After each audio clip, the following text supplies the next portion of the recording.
इस कदर मोहब्बत, वारफ्तगी और वालेहानापन से मैंने किसी शख्स को गले मिलते नहीं देखा। दूर से अपने बाजू फैलाता और इस तपाक से मिलता कि देखने वाले चौंक जाते। मैं उस शख्स को मिलने से बहुत पहले से ही जानता था। जुल्फ़िकार अली भुट्टो ने बलूचिस्तान में आर्मी एक्शन शुरू किया और अताउल्लाह मेंगल की हुकूमत को अपनी जाती अना की भेंट चढ़ाते हुए बरतरफ कर दिया, तो पंजाब में रहने वाले वो सियासी कारकुन जो भुट्टो की करिश्माती शख्सियत के हिसार में नहीं थे, वो बलूचिस्तान के हालात में खुसूसी दिलचस्पी लिया करते थे। उसकी एक बुनियादी वजह उनका सियासी शऊर और वो एहसास नदामत भी था कि जब चंद साल पहले उनके शहर लाहौर में शेख मुजीबुर रहमान ने नासिर बाग में जलसा किया और लोगों से सियासी मुलाकातें भी की, तो मगरबी पाकिस्तान के बासियों ने ना उस शख्स की गुफ्तगू पर ध्यान दिया और ना ही कभी दर्दे दिल से बंगालियों के गिले शिकवे सुनना गवारा किए। हमारी इसी बेनियाजी के आलम में मशरकी पाकिस्तान हमसे जुदा हो गया। भुट्टो दौर में बलूचिस्तान और सरहद मौजूदा खैबर पख्तूनख्वा शुरू दिन से विफाक गुरेज क़यादत तले जमा थे और भुट्टो मजबूत मरकज की अलामत थे।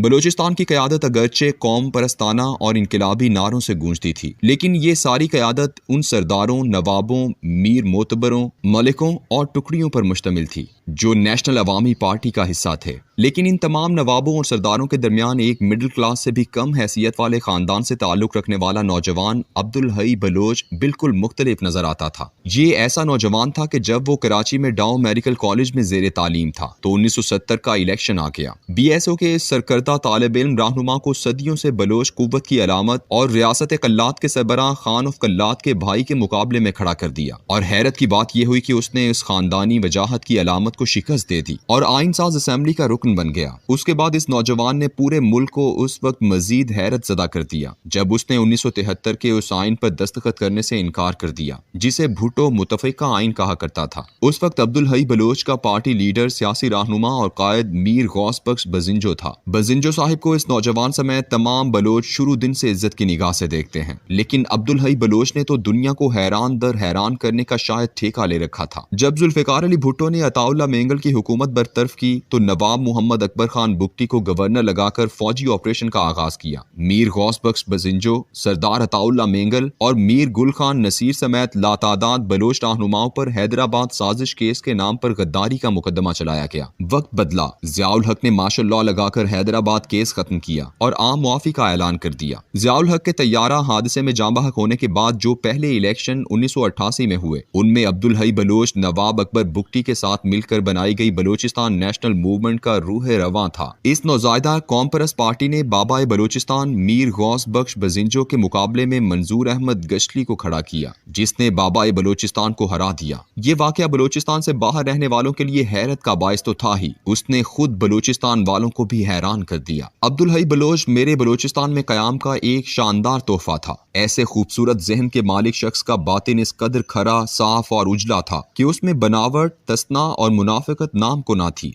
वो बलूचिस्तान के सरदार ज़दा मुआशरे में एक ऐसा गुलाब था जो सहरा के बीचों बीच खिला हुआ था। वो किसी भी ऐसे शख्स के लिए हरगिज काबिल कबूल नहीं रहा जो खानदानी अकड़फों पर नाज करता हो। जिस जिले बोलान में वो पैदा हुआ, मैं एक दफा उसके डेप्यूटी कमिश्नर के पास बैठा था कि डॉक्टर अब्दुल हई बलोच मिलने के लिए आया। वो उस वक्त सेनेटर था। डेप्यूटी कमिश्नर ने मुझे बताया कि जब अब्दुल हई बलोच मिलने आता है तो मेरा खानसामा भाग जाता है, क्योंकि वो खुद को उससे नस्ली तौर पर बुलंद समझता है और उसके लिए चाय बनाकर पेश करना अपनी तौहीन समझता है। अपनी सियासी जिदोजहद की वजह से वो बड़े बड़े सरदारों की सियासी मजबूरी बन चुका था, क्योंकि वो नौजवान जो बलोच स्टूडेंट्स ऑर्गेनाइजेशन के तहत नजरियाती तौर पर उसके इर्द गिर्द इकट्ठा हो चुके थे, वही तो कौम परस्ताना सरदारों की असल कुव्वत थे। उनके बगैर सरदारों की सियासत का चराग नहीं जल सकता था। लेकिन उन सरदारों का रवैया इस अजीम बलोच रहनुमा के लिए वैसा ही था कि जैसे एक मजबूरी उनके साथ साथ चल रही हो। अब्दुल हई बलोच ने मुझसे बार बार इसका तस्करा किया। एक दफा पंजाब सेक्रेटेरिएट के दफ्तर में बैठे हुए कुछ बलूचिस्तान नाआशना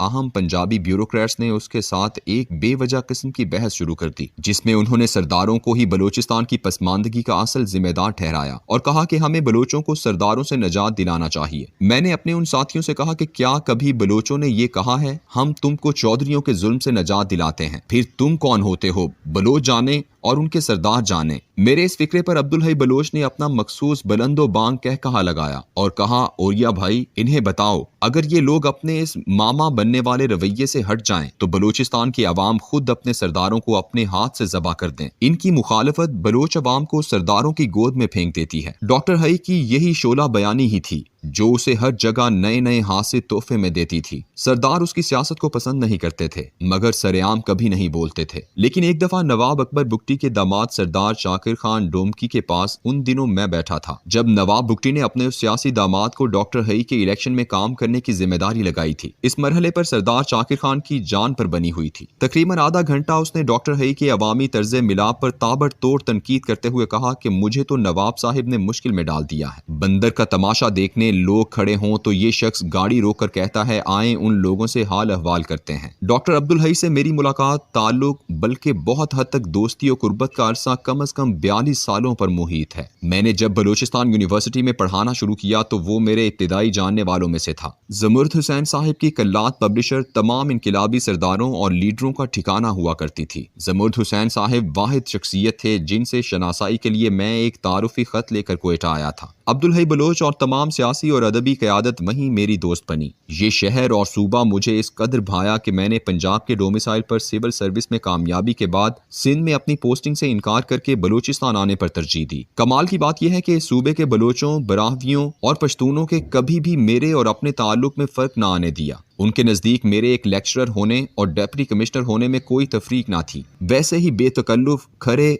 मुंह पर बात करने वाले, नफरत और मोहब्बत दोनों का बरमला इजहार करने वाले लोग। डॉक्टर अब्दुल हई भी इसी बलोच रवायत का अमीन था। इससे दोस्ती एक ऐसे वक्त हुई थी जब बलूचिस्तान में जुल्फिकार अली भुट्टो के फौजी एक्शन के जख्म ताज़ा थे। उसकी गुफ्तगू गुज़श्ता 10 सालों की जिद्दोजहद, अजियत और इस्तेराब से भरी होती। पाकिस्तान की मौजूदा बददियानत और करप्ट सियासी दुनिया में वो दियानत और शराफत का मुजस्समा था। अब्दुल हई बलोच उस वक्त पाकिस्तान की आइन साज असेंबली का रुकन बना था जब नवाज शरीफ और जरदारी के आबाओ अजदाद को कोई जानता तक ना था। उनकी तरह कई सियासी रहनुमा हैं जो मामूली कारोबारों से दुनिया भर के ममालिक में फैली जायदादों के मालिक बन गए, लेकिन अब्दुल हई बलोच हमेशा पैदल ही रहा। लेकिन हमारी बददियानत सियासत में अजमत का मीनार, मैंने जिना रोड की सड़कों, सेक्रेटेरिएट की राहदारियों, यहाँ तक के इस्लामाबाद और लाहौर में भी उसे पैदल ही घूमते देखा। एक सादा सा बलोच जो आपके पास से गुजर जाए तो आपको एहसास तक ना हो कि वो इस मुल्क की सियासत का चमकता हुआ गौहर है। लोगों ने उस गौहर को मिट्टी में दफन कर दिया, लेकिन बदकिस्मत है ये कौम जिसे इस नुकसान का अंदाजा तक नहीं है।